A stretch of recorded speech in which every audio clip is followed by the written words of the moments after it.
Hello everyone. आज हम elementary plant बायोटेक्नोलॉजीज़ के कुछ कंसेप्ट्स हैं उनके बारे में स्टडी करेंगे।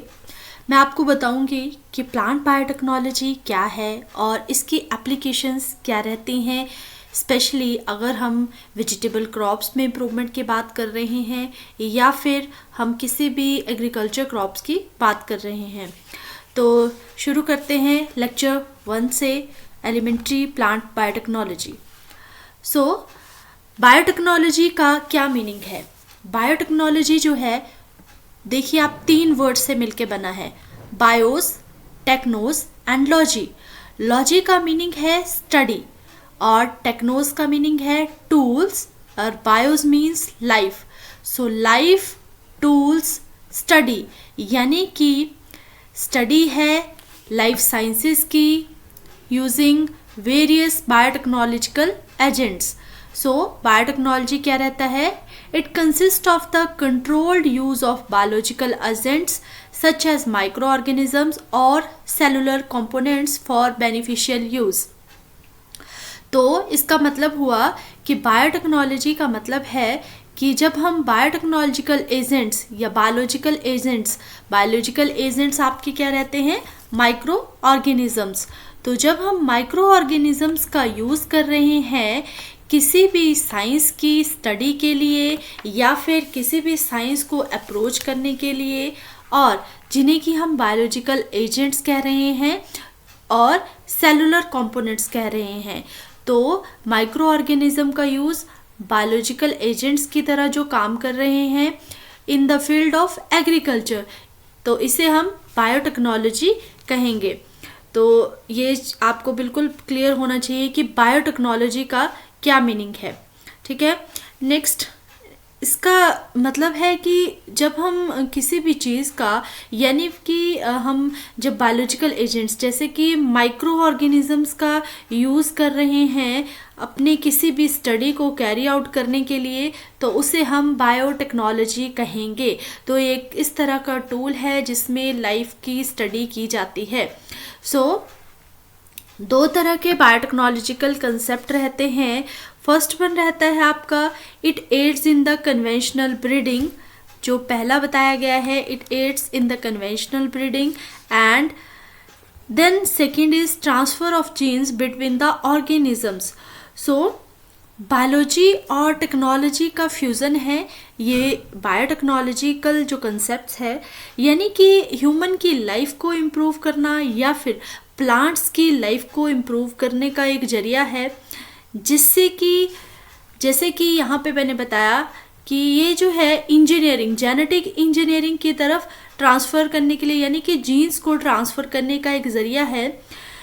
किसी भी ऑर्गेनिज्म में मान लीजिए ट्रांसफ़र ऑफ जीन्स का अगर मैं आपको एग्जांपल दे रही हूँ, मान लीजिए किसी भी कोई भी ऑर्गेनिज्म है, अगर हमें उसकी जीन्स को मॉडिफाई करना है किसी पर्टिकुलर एनवायरनमेंट के लिए, ताकि सपोज़ कीजिए प्लांट P1 है और यहाँ पे प्लांट P2 है, तो प्लांट P1 जो है वो ससेप्टेबल है बहुत सारी डिजीज़ के लिए और बहुत सारे अदर एस्पेक्ट्स के लिए। तो हमें क्या करना है, जैसे कि पर्टिकुलर डिजीज़ जो है, यानी कि P1 प्लांट में पर्टिकुलर डिजीज़ जो है ज़्यादा इफ़ेक्ट कर रही है as compare to P2 plant, और P2 प्लांट जो है वो रेजिस्टेंस शो कर रहा है। रेजिस्टेंस का मतलब है कि उससे उस पर्टिकुलर बीमारी के लड़ने की क्षमता है। तो जब हम P2 से जीन्स को ट्रांसफ़र करेंगे या इंट्रोड्यूस करेंगे, इस पर्टिकुलर प्लांट के मॉडिफिकेशन करेंगे, इसकी जीन्स की मॉडिफिकेशन करेंगे और इसके किसी पर्टिकुलर ट्रेट को एनहांस करने के लिए, तो उसे हम कहेंगे transfer of genes between the organisms, different organisms. जैसे कि अगर हम मेडिकल डिवाइसेस या किसी भी टेक्नोलॉजीज़ को अगर हम बता रहे हैं, तो उसमें भी हम जनरली ट्रांसफ़र ऑफ जीन्स का ही कंसेप्ट लेके चलते हैं। तो प्लांट्स के लिए बहुत ही इम्पॉर्टेंट है, अगर हम प्लांट्स के टर्म में या एग्रीकल्चर के टर्म में बात कर रहे हैं, transfer of genes between the different organisms या different plants. Then it aids in the conventional breeding. Conventional breeding programmes में बायोटेक्नोलॉजी का बहुत ही इम्पॉर्टेंट रोल है।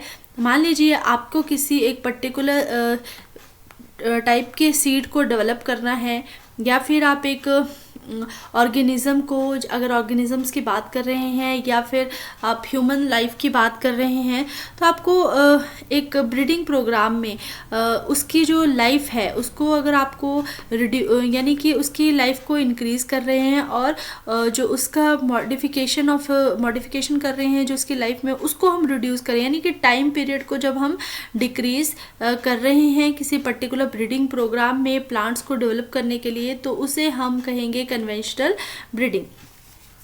तो दोनों ही टर्म्स आपस में को रिलेटेड हैं, कन्वेंशनल ब्रीडिंग और आपका आता है दूसरा ट्रांसफ़र ऑफ जीन्स। तो बायोटेक्नोलॉजी का बहुत इम्पॉर्टेंट रोल है दोनों ही प्रोग्राम्स को कैरी आउट करने के लिए। देन कन्वेंशनल ब्रीडिंग जो है, अगर हम बात करें क्रॉप्स के बारे में, तो एक ट्रेडिशनल ब्रीडिंग प्रोग्राम है।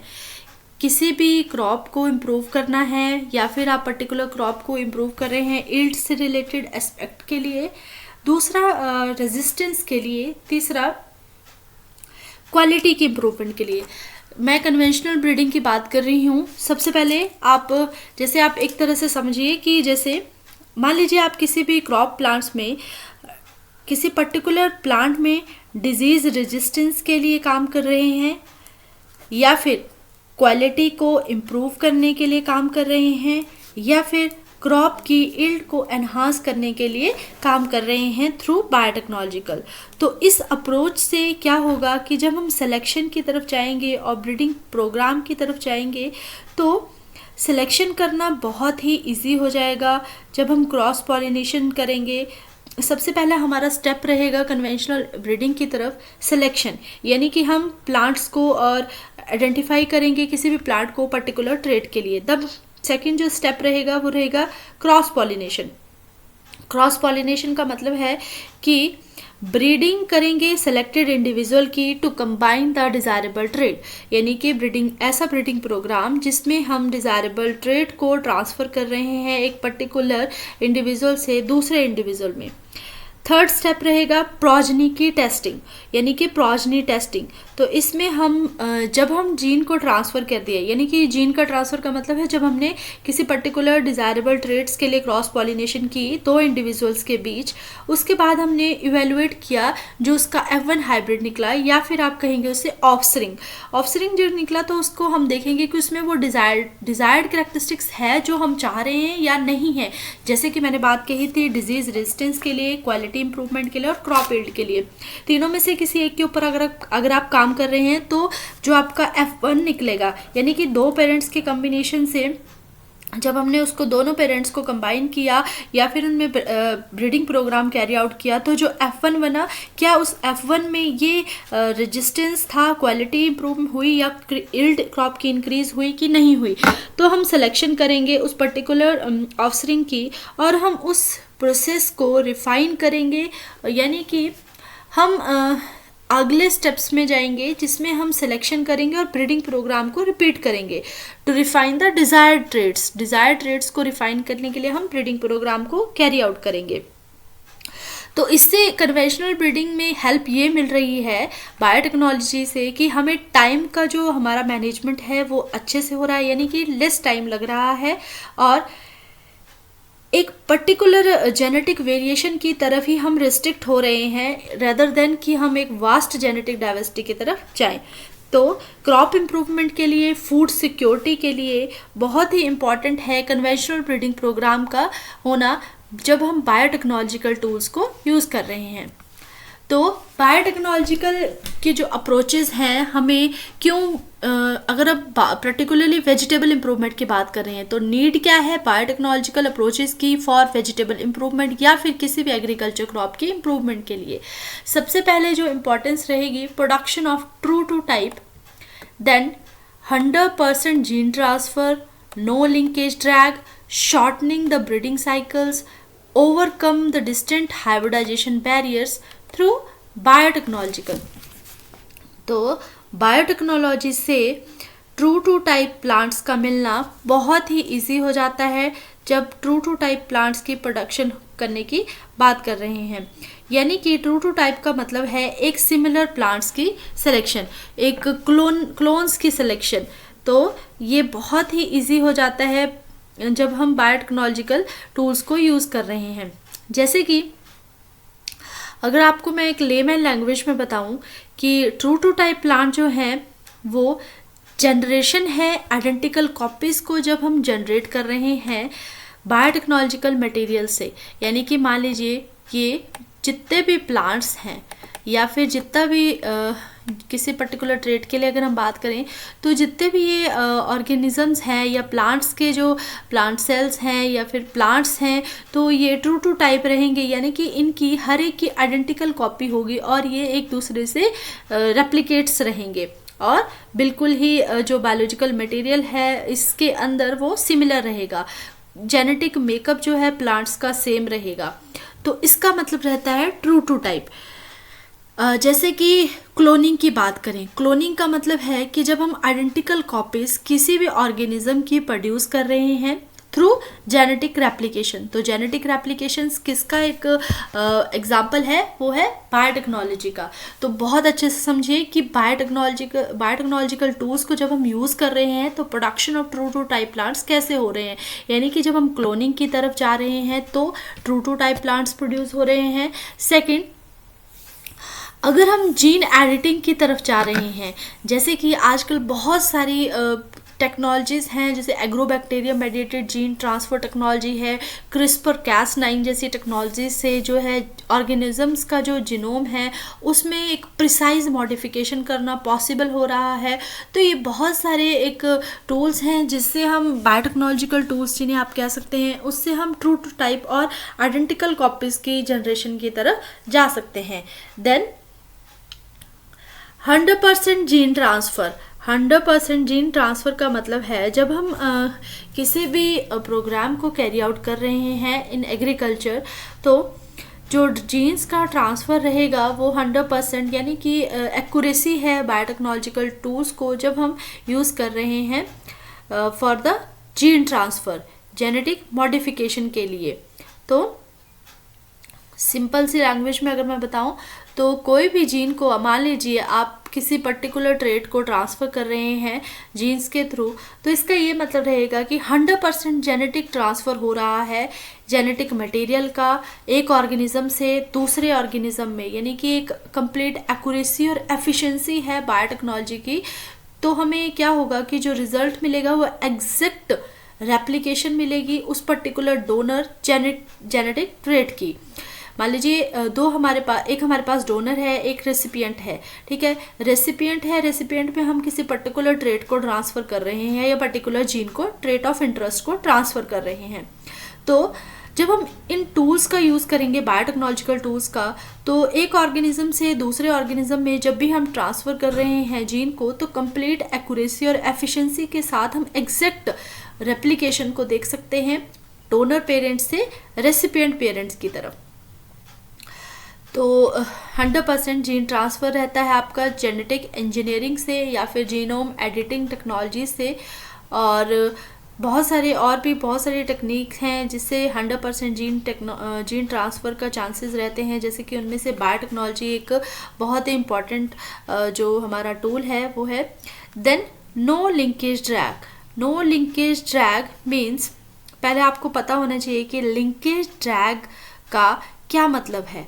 Linkage drag refers to the unintended transfer of undesirable genetic traits or genes linked to a desired gene during the breeding or genetic engineering program।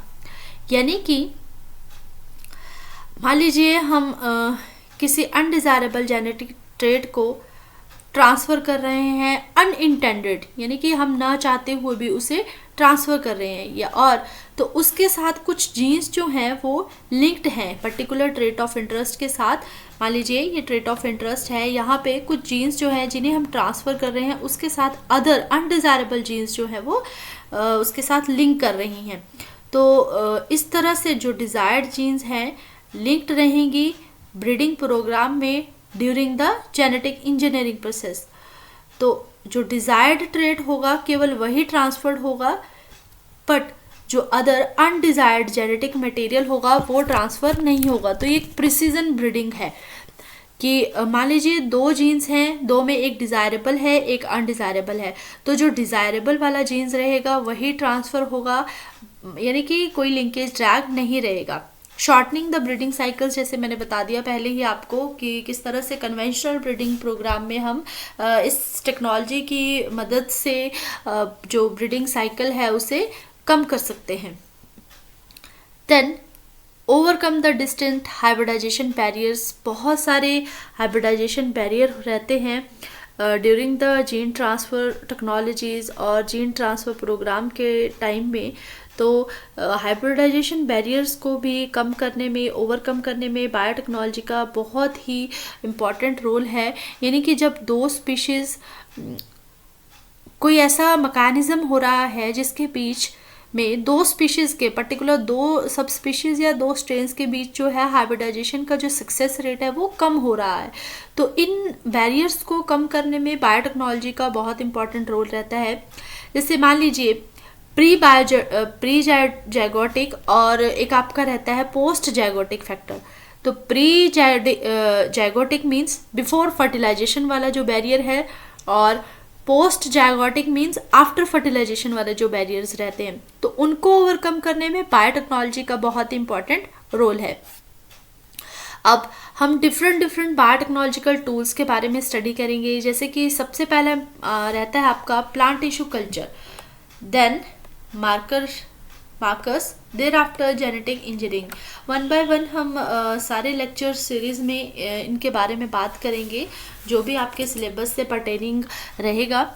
सबसे पहले embryo culture, anther culture, ovary culture, meristem culture, micro propagation, somatic hybridization और soma clonal variations. तो plant tissue culture में ये सारे जो terms हैं इनके बारे में हम स्टडी करेंगे। तो एप्लीकेशंस क्या हैं प्लांट बायोटेक्नोलॉजी की एग्रीकल्चर में। The green revolution used the application of pesticides and fertilizers to increase the production of crops, and this resulted in excessive use of chemicals, thereby polluting the soil, environment as well as various harmful effects to the consumers. यानी कि green revolution का मतलब था कि ज़्यादा से ज़्यादा population को जब हमें फीड करना है तो एग्रीकल्चर में जब केमिकल्स का यूज़ जो है ज़्यादा से ज़्यादा किया गया, ताकि जो केमिकल्स थे, अब हुआ तो क्या कि जब हमने पॉपुलेशन को तो फीड कर दिया, बट जो हमारी सॉइल थी, सॉइल का जो स्टेटा था वो बहुत ही ज़्यादा पॉल्यूटेड हो गया, और उसकी वजह से सॉइल और एनवायरनमेंट के ऊपर बहुत सारे हार्मफुल इफ़ेक्ट्स देखने को मिले। तो बायोटेक्नोलॉजी की वजह से हम जो है फर्टिलाइज़र्स और केमिकल्स का यूज़ कम कर सकते हैं अगर हम यील्ड से रिलेटेड जीन्स को ट्रांसफ़र कर रहे हैं किसी पर्टिकुलर प्लांट में। तो उसी तरह से जेनेटिक इंजीनियरिंग जो है इसकी सेकंड एप्लीकेशन है। तो using genetic engineering and recombinant DNA technologies, genes from the desired traits are introduced in the species. One second. Then this type of genetically modified plant species is known as GM crops. तो genetic engineering का क्या मतलब है, और जैसे कि हम recombinant DNA technology कहते हैं, तो इसमें क्या होता है कि हम पर्टिकुलर जीन, मान लीजिए एक जीन है, जीन ऑफ इंटरेस्ट है जो हमें डिज़ायरेबल है, वो डिज़ायरेबल है किसी भी पर्टिकुलर ट्रेट के लिए, उसे जब हम उस ट्रेट को यानी कि उस जीन को ट्रांसफ़र कर रहे हैं किसी पर्टिकुलर स्पीशीज़ में, तो इस तरह की जो मॉडिफिकेशन है वो जेनेटिक इंजीनियरिंग के कंसेप्ट में रहती है कि जेनेटिक इंजीनियरिंग हम उसे कहेंगे। तो जितने भी जो क्रॉप्स रहेंगी, जेनेटिक मॉडिफाइड क्रॉप्स रहेंगी, तो उन्हें हम जीएम क्रॉप्स के नाम से जानते हैं। तो क्या क्या बेनिफिट्स रहते हैं जेनेटिक मॉडिफाइड क्रॉप्स के? सबसे पहले इंसेक्ट पेस्ट्स और डिजीज़ से जो रेजिस्टेंट रहेगा वो जीएम क्रॉप्स से पॉसिबल है, यानी कि हम पर्टिकुलर ट्रेट ऑफ इंटरेस्ट को ट्रांसफ़र कर रहे हैं। दूसरा, हम न्यूट्रिशनल वैल्यू, किसी भी फूड के न्यूट्रिशनल वैल्यू को इंक्रीज कर सकते हैं उस पर्टिकुलर जीन को ट्रांसफ़र करके। देन ईल्ड की वैसे जैसे मैंने बताई। दूसरा मैंने बताया कि जब हम फर्टिलाइजर्स और केमिकल्स का यूज़ भी कम कर सकते हैं अगर हम अच्छे जीन को ट्रांसफ़र कर रहे हैं जो कि डिजीज़ से रेजिस्टेंस है जिन जीन्स में, और बहुत सारे बायोटिक और एबायोटिक स्ट्रेसेस से टॉलरेंट करने की जिन जीन्स में कैपेसिटी है किसी अदर जीन से, किसी अदर प्लांट्स के जीन में, तो वहाँ से हम उस जीन को ट्रांसफ़र करके जो डिज़ायर्ड प्लांट है उसमें ट्रांसफ़र करके एक अच्छा क्लोन और एक अच्छा प्लांट, डिज़ायर्ड प्लांट गेन कर सकते हैं ताकि जो हमारा जीएम क्रॉप्स हैं उनका बेनिफिट्स हमें मिलता रहे। तो यहाँ पर कुछ एग्जांपल्स हैं जेनेटिक मॉडिफाइड प्लांट्स के, जैसे कि golden rice, vitamin A enriched variety है राइस की, बीटी कॉटन, बीटी कॉर्न और paste resistance in tobacco plant. तो ये सारा जो पॉसिबल रहा वो आपका जेनेटिक इंजीनियरिंग या जेनेटिक मॉडिफिकेशन से पॉसिबल रहा। तो बस आप एग्जांपल्स को देखिए कि क्या क्या एग्जांपल्स हैं जेनेटिक मॉडिफाइड क्रॉप्स के। वायरस रेजिस्टेंट प्लांट्स को डेवलप करना इजी है, देन फ्लेवर सेवर टोमेटो। तो वन बाय वन हम बात करते हैं golden rice. Golden rice means जिसमें विटामिन ए से रिलेटेड जीन्स को जब ट्रांसफ़र किया गया किसी राइस की वैरायटी में। Second BT cotton, BT corn. BT cotton और बीटी कॉर्न, बीटी का मतलब है बैसिलस थुरिनजेनेसिस। बैसिलस थुरिनजेनेसिस एक इस तरह का बैक्टीरियल जीन्स है जो कि एक पर्टिकुलर टॉक्सिन के लिए रेजिस्टेंस है जिसमें इंसेक्टिसाइडल प्रोटीन रहती है इसमें। तो ये क्या करेगा कि जितने भी जो प्लांट्स में बोरर्स से रिलेटेड प्रॉब्लम्स है उनको कम्बैट करेगा, उनको कम करने में हेल्प करेगा। तो इस तरह की जीन्स को प्रोड्यूस करेगा बैसिलस थुरिनजेनेसिस। तो ये मॉडिफिकेशन जो है पॉसिबल हुई जीएम क्रॉप से, जेनेटिक मॉडिफिकेशन से। Then pest resistance in tobacco plant, एक जैसे कि निमाटोड है मिलाइडोगाइना इनकॉग्नेटा जो कि रूट्स के, टोबैको के जो प्लांट्स हैं वहाँ पे सरवाइव करता है। तो प्लांट जो है, प्लांट एबल होगा रेजिस्टेंस के लिए उस पर्टिकुलर इन्फेक्शन के लिए जो कि टोबैको के प्लांट में हो रहा है। तो जो निमाटोड है वो स्पेसिफिक जीन इंट्रोड्यूस करेगा प्लांट में यूजिंग एग्रोबैक्टीरियम वेक्टर। तो वेक्टर्स की वजह से जब हम पर्टिकुलर जीन को या जीन ऑफ इंटरेस्ट को ट्रांसफ़र कर रहे हैं अदर प्लांट में, तो इससे जो है टोबैको के प्लांट में रेजिस्टेंस पाया गया। देन उसी तरह से वायरस रेजिस्टेंट प्लांट की development, then flavour saver tomato की डेवलपमेंट। तो ये पॉसिबल हुई जेनेटिक इंजीनियरिंग के थ्रू। अब हम सबसे पहला कंसेप्ट जो कि एलिमेंट्री प्लांट बायोटेक्नोलॉजी में रहता है तो वो है प्लांट टिश्यू कल्चर। तो what is plant tissue culture, यानी कि कल्चरिंग जब हम कर रहे हैं किसी भी प्लांट के टिश्यू की, उसे लेबोरेटरी कंडीशंस में ग्रो कर रहे हैं। किसी पर्टिकुलर प्लांट को ग्रो किया जा रहा है जब लेबोरेटरी कंडीशंस में उसके प्लांट टिश्यूज़ को लेके या फिर सेल्स को लेके, तो इसे हम कहेंगे प्लांट टिश्यू कल्चर। इस मेथड से पॉसिबल क्या होगा कि हम large number of genetically identical plants को ले सकते हैं, उनको प्रोड्यूस कर सकते हैं, जो कि प्लांट बायोटेक्नोलॉजी में, एग्रीकल्चर में और हॉर्टिकल्चर में जिसका बहुत ही इम्पॉर्टेंट रोल रहता है। तो what is plant tissue culture? It refers to growing and multiplication of cells, tissues and organs of plant or undefined solid or liquid media under aseptic and controlled environment. So the commercial technology is primarily based on the micropropagation. So what is plant tissue culture? Plant tissue culture का मतलब है जब हम aseptic condition यानी कि जब हम laboratory की कंडीशंस में किसी भी प्लांट के टिश्यू से, सेल से या उसके ऑर्गन से एक स्पेसिफिक मीडिया के ऊपर उसे जब हम एसेप्टिक कंडीशंस प्रोवाइड कर रहे हैं या फिर कंट्रोल्ड एनवायरनमेंट में उसे ग्रो कर रहे हैं, तो उससे हमें एक नया प्लांट जो है उसी तरह का सिमिलर प्लांट्स जो है मिलेगा, प्रोड्यूस होगा। तो इसे हम प्लांट टिश्यू कल्चर कहेंगे। तो प्लांट टिश्यू कल्चर का जो प्रिंसिपल है वो क्या है?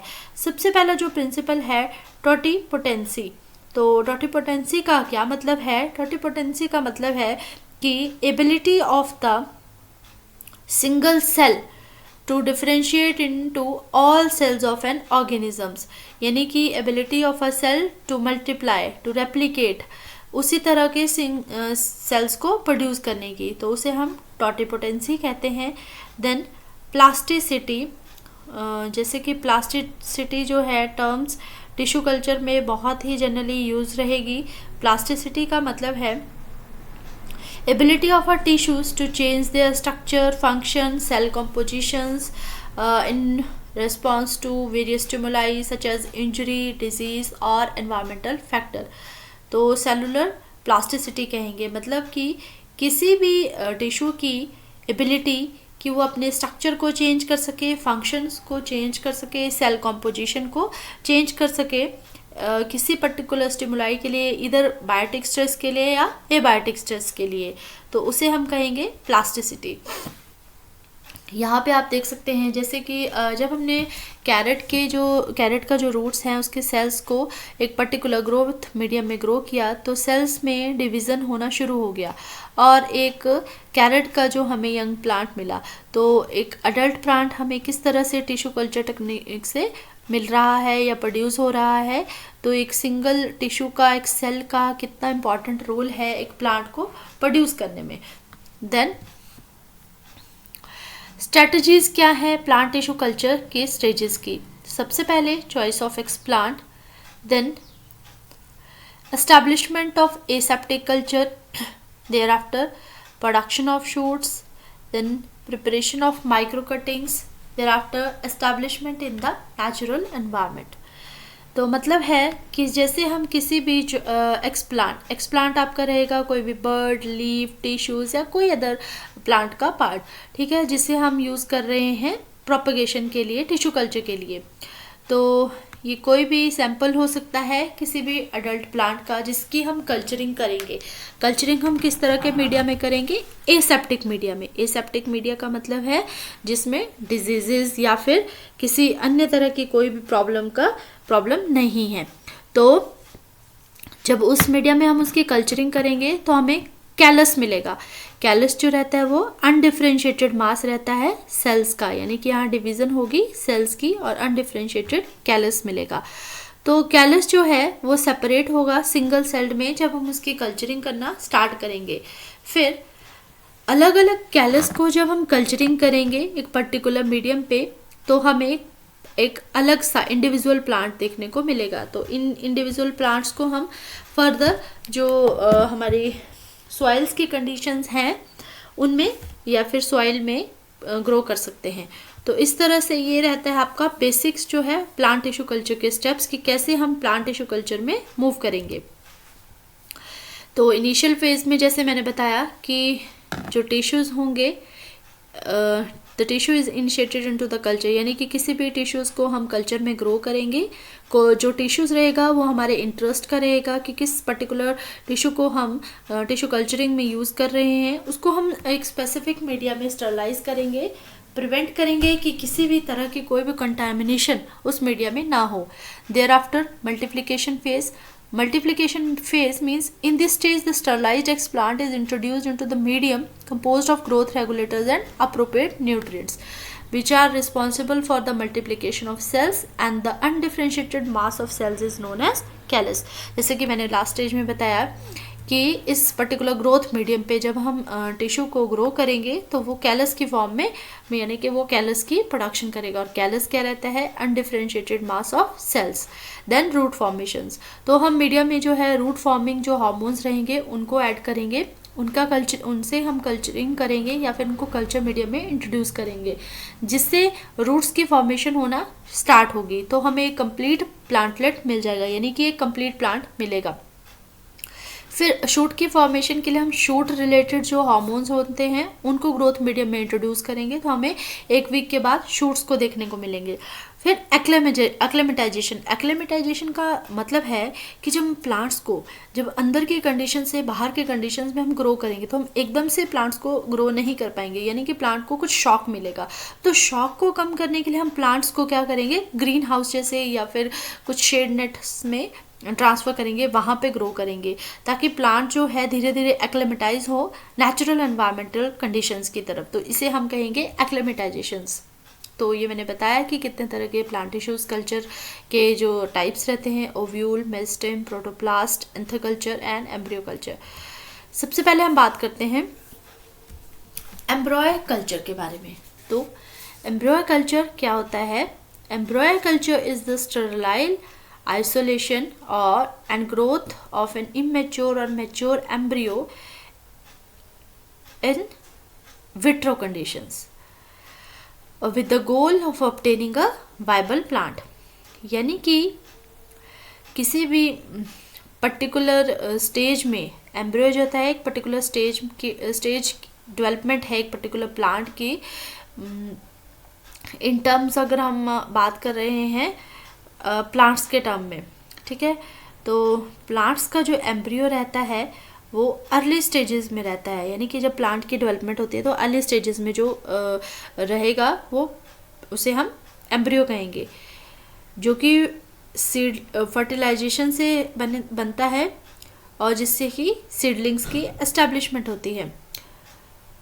तो पॉलन की फर्टिलाइजेशन होगी, एग सेल्स बनेंगे, जाइगोट की फॉर्मेशन होगी, देन उसके बाद फर्टिलाइज्ड एग से जो है जाइगोट बनेगा, और जाइगोट जो है, जाइगोट जब डिवीज़न होता है तो डिफ्रेंशिएशन होगी और जिससे कि एम्ब्रियोज की डेवलपमेंट होती है सीड के अंदर। तो आपको पता होना चाहिए सबसे पहले कि एम्ब्रियो क्या है। यानी कि जब पॉलन की फर्टिलाइजेशन हो रही है तो एग सेल्स बन रहे हैं। जस्ट अ मिनट, यहाँ पे मान लीजिए सबसे पहले आपकी फर्टिलाइजेशन हो रही है किसी भी प्लांट में। तो पॉलन जब फर्टिलाइज करेंगे तो एग्स प्रोड्यूस करेंगे, ठीक है, एग सेल बनेगा ओव्यूल के अंदर। ये ओव्यूल है, यहाँ पे एग सेल बनेगा। देन एग सेल बनने के बाद जो भी फर्टिलाइज्ड एग होगा वो जाइगोट बनाएगा, ठीक है। जाइगोट की जब डेवलपमेंट होगी तो जाइगोट की डिवीज़न होगी, डिफ्रेंशिएशन होगी सेल्स की, और एम्ब्रियो बनेगा। यानी कि सीड के अंदर एम्ब्रियो की डेवलपमेंट होगी। तो जो सीड्स रहते हैं, डाइकोटिलिडन एम्ब्रियोज रहते हैं, उनमें 2 कोटिलिडन्स रहते हैं, और मोनोकोटिलिडन्स एम्ब्रियो रहते हैं, उनमें 1 कोटिलिडन रहता है। तो इस तरह की जब हम सेल की, ये भी एक तरह का सेल ही हुआ जब हम एम्ब्रियो की बात कर रहे हैं, उसकी कल्चरिंग जब हम कर रहे हैं उसको आइसोलेट करके किसी पर्टिकुलर मीडिया के ऊपर, तो और इन विट्रो कंडीशंस में, ताकि हमें एक वाइबल प्लांट मिले, तो उसे हम कहेंगे एम्ब्रियो कल्चर। जैसे कि यहाँ पे एक प्लांट है, एक जो फ्रूट है, फ्रूट्स में जो सीड है, सीड के अंदर का जो पार्ट है दैट इज़ एम्ब्रियो जब हम ले रहे हैं उसको उसे एज एक्सप्लांट काउंट कर रहे हैं, और उस एक्सप्लांट को हम वही नेचुरल मीडियम में, न्यूट्रिएंट के मीडियम में ग्रो कर रहे हैं। तो उसका जो मास होगा वो डिफ्रेंशिएट होगा कैलस में, और कैलस से जो है एम्ब्रियो की फॉर्मेशन होगी, एम्ब्रॉइड्स बनेगी और प्लांटलेट्स की फॉर्मेशन होगी। यानी एक कंप्लीट प्लांटलेट हमें कैसे मिल रहा है। तो embryo culture means it involves the isolation and growing an immature or mature zygotic embryo under the sterile conditions or on an aseptic nutrient medium with the goal of obtaining a viable plant। तो सबसे पहले यानी कि embryo की culturing करना एक sterile medium के ऊपर और एसेप्टिक कंडीशंस में, यानी कि एसेप्टिक मीडियम में, तो इसे हम कहेंगे एम्ब्रियो कल्चर। तो एम्ब्रियो कल्चर जो है वो 2 तरह का रहता है, mature embryo culture and immature embryo culture. तो पहले प्रिंसिपल की बात करते हैं कि what is the principle of embryo culture technique. यानी कि it is based on the principal that the integrity of hybrid genome is preserved in an embryo that is stunted or aborted, and that its potential for resumption of normal growth can be realized if it is fed with the appropriate growth substances। yes, यानी कि appropriate growth substances का मतलब है जब हम particular nutrient medium के ऊपर किसी भी एम्ब्रियो को ग्रो कर रहे हैं, तो चाहे उस एम्ब्रियो की ग्रोथ जो है स्टंटेड है या अबॉर्टेड है, बट उसका जो जीनोम होगा उसमें एबिलिटी होगी कि वो अपनी नॉर्मल ग्रोथ को रियलाइज़ कर सके एक पर्टिकुलर मीडियम जब हम उसे प्रोवाइड कर रहे हैं। तो इसे हम कहेंगे principle of embryo culture. So in this method of embryo culture, the embryo is extracted, placed into a culture medium with proper nutrient in a aseptic medium. So ये आपका रहता है embryo culture. So mature embryo culture, the culture of matured embryos, और immature culture में immature embryos को हम culturing करेंगे.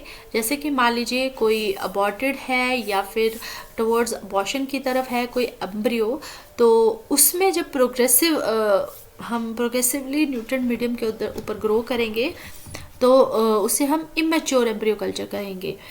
और मैच्योर एम्ब्रियो में हम जैसे कि कोई भी राइपन्ड सीड है उससे हम एम्ब्रियो को सीड से एलिमिनेट कर रहे हैं और उसके जो ब्रीडिंग साइकिल है उसको कम कर रहे हैं, ये डोमेंसी की प्रॉब्लम को कम कर रहे हैं एक पर्टिकुलर ग्रोथ मीडियम में. तो इसे हम कहेंगे इमेच्योर एम्ब्रियो कल्चर और mature embryo culture. So embryo culture की क्या एप्लीकेशंस हैं? First, prevention of embryo abortion, wide crosses, production of haploids, resistant to biotic abiotic stresses and shortening of breeding cycles. Biotic abiotic stresses में आपके environmental factors और diseases से related factors आते हैं और बहुत सारे टेम्परेचर कंट्रोल और आपका जितना भी रिलेटिव ह्यूमिडिटी है, रेनफॉल है, इससे रिलेटेड फैक्टर्स रहते हैं. यानी कि जब हम प्रोडक्शन कर रहे हैं हैप्लॉइड्स की तरफ जा रहे हैं. और सबसे पहले तो मैंने बता ही दिया आपको कि जो एम्ब्रियो अबॉर्शन है उसको भी प्रिवेंट करता है. तो यहाँ पे डिटेल में बताया गया है कि डे टू डे लाइफ में एम्ब्रियो कल्चर का एग्रीकल्चर फील्ड में क्या रोल है, कि हम इसे क्रॉप इम्प्रूवमेंट जैसे प्रोग्राम्स में यूज़ कर सकते हैं, ब्रीडिंग साइकिल्स को रिड्यूस कर सकते हैं और सीड की स्टेरिलिटी यानी कि एम्ब्रियो को अबॉर्ट होने से कैसे हम उसकी सक्सेसिव अबॉर्शन को कम कर सकते हैं. और हैप्लॉइड्स की प्रोडक्शन में जो सेलेक्टिव ब्रीडिंग प्रोग्राम है, टिश्यू कल्चर की जो टेक्निक है उसे हम कैसे यूज़ कर सकते हैं एम्ब्रियो कल्चर के लिए. देन एक मैंने टर्म की बात की हैप्लॉइड्स. तो हैप्लॉइड्स का बहुत इंपॉर्टेंट टर्म है जो आपको मालूम होना बहुत ही ज़रूरी है कि हैप्लॉइड्स क्या होते हैं. जब हैप्लॉइड्स जो रहते हैं ऐसे ऑर्गेनिजम्स या ऐसे सेल्स जिनमें only one set of chromosome है जो कि डिप्लॉयड क्रोमोसोम में, जैसे कि मान लीजिए 26 क्रोमोसोम हैं और हैप्लॉइड्स में आपके रहेंगे 13 क्रोमोसोम्स. ठीक है, यानी कि अनपेयर्ड क्रोमोसोम्स है. जैसे कि डिप्लॉयड सेल्स में 2 पेयर रहेंगे और इसमें उसका हाफ पेयर रहेगा, यानी कि half cell, half chromosome number, half the number of chromosome as compare to the diploid cells. तो इसे हम हैप्लॉइड्स कहते हैं. ये कुछ एग्जांपल्स हैं एम्ब्रियो कल्चर के वेजिटेबल क्रॉप्स में कि कैसे एम्ब्रियो कल्चर से किसी पर्टिकुलर पर्पस को गेन किया गया थ्रू एम्ब्रियो कल्चर टेक्निक. सो एक एडल्ट प्लांट है जिससे एम्ब्रियो को रेस्क्यू किया गया, यानी कि एम्ब्रियो को निकाला गया, एम्ब्रियो को कल्चरिंग की गई और उससे एक हमें एडल्ट प्लांट मिला. उसी तरह से ऑर्गन कल्चर, ऑर्गन को किसी पर्टिकुलर ऑर्गन को जब कल्चरिंग की गई और किस तरह से प्लांटलेट्स मिली रूटिंग और शूटिंग मीडियम में, देन सेल्स की कल्चरिंग करके और कैलस की कल्चरिंग करके, यहाँ से जैसे लीफ की कल्चरिंग की गई है और लीफ से जो सेल्स हैं उनसे किस तरह से मास ऑफ अनडिफरेंशिएटेड सेल्स को गेन किया गया और उन्हें डिफरेंट मीडिया पे ग्रोथ किया गया, प्लांट ग्रोथ रेगुलेटर्स दिए गए. तो एक जो होल प्लांट था, एक प्लांट, अडल्ट प्लांट जो हमें कैसे मिला. तो what is organ culture? Organ culture में आपका शूट, लीफ, मतलब ऑर्गन का मतलब है कंप्लीट ऑर्गन, या फिर ये शूट रह सकता है, लीफ रह सकता है. जब हम इस मेथड से डिफरेंट टेक्नोलॉजी से ऑर्गन की कल्चरिंग करेंगे ताकि किसी पर्टिकुलर ऑर्गेनिज्म का स्ट्रक्चर और फंक्शन जो है वो प्रिजर्व हो सके, तो उसे ऑर्गन कल्चर कहते हैं. जैसे कि यहाँ पे सीड्स को लिया गया, ठीक है, और सीड्स में डिफरेंट एक्सप्लांट्स से जब हमने, जैसे सीड्स है यहाँ पे डिफरेंट एक्सप्लांट है, उससे हमने एक पूरा प्लांटलेट कैसे डेवलप किया. तो या तो हमने उस प्लांट को जो है टिश्यू कल्चरिंग की उस उससे, या फिर एग्रोबैक्टीरियम से हमने उसमें जो है जीन्स को इंट्रोड्यूस किया।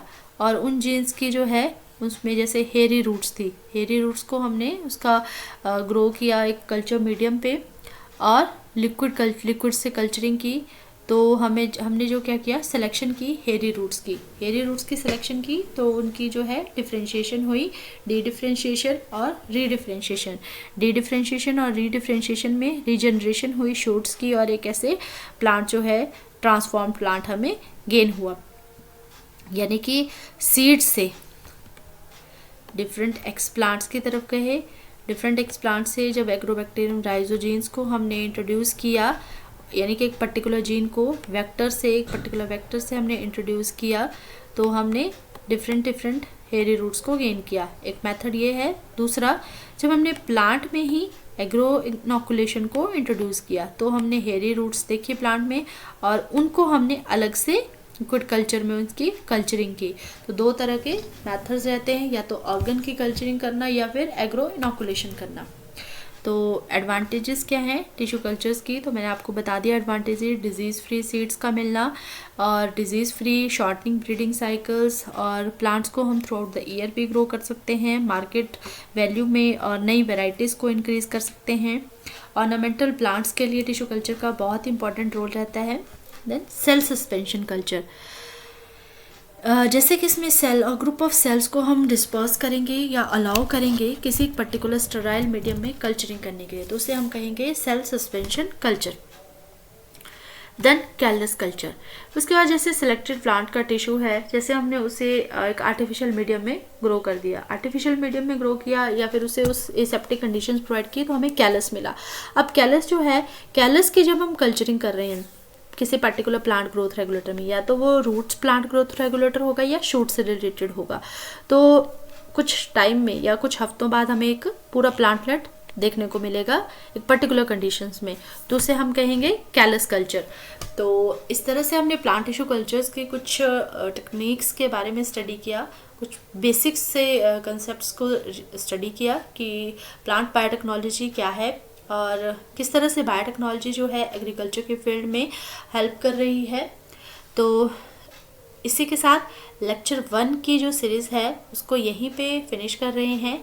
नेक्स्ट लेक्चर में हम बात करेंगे अदर टेक्नोलॉजीज़ के बारे में, माइक्रो प्रोपगेशंस से रिलेटेड। देन अगर कोई भी इस लेक्चर से रिलेटेड पर्टिकुलर इन्फॉर्मेशन और भी आपको चाहिए तो आप कमेंट्स में लिख सकते हैं, कमेंट्स कर सकते हैं। Thank you.